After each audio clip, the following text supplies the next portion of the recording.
નમસ્કાર દર્શક મિત્રો, ડીપી ન્યૂઝ ચેનલમાં આપનું સ્વાગત છે। પાટણ જિલ્લાના સિદ્ધપુર તાલુકાના ખડી ગામમાંથી એક દુઃખદ સમાચાર સામે આવી રહ્યા છે। સિદ્ધપુર તાલુકાના ખડી ગામના 42 વર્ષીય ઠાકોર દશરથજી રત્નાજી ગત રાતથી ગુમ થયેલા આજે તેમની લાશ સરસ્વતી નદીમાંથી મળી આવી છે।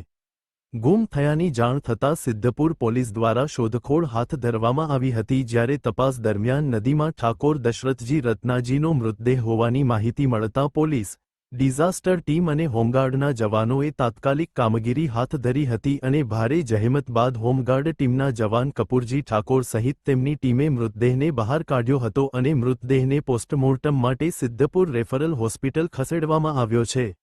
આ અંગે સિદ્ધપુર પોલીસે અકસ્માતનો ગુનો નોંધી વધુ તપાસ હાથ ધરી છે। જો કે આ ઘટના બાદ ખડી ગામમાં શોકનો માહોલ છવાઈ ગયો છે। પ્રવીણ દરજી, ડીપી ન્યૂઝ ચેનલ, પાટણ।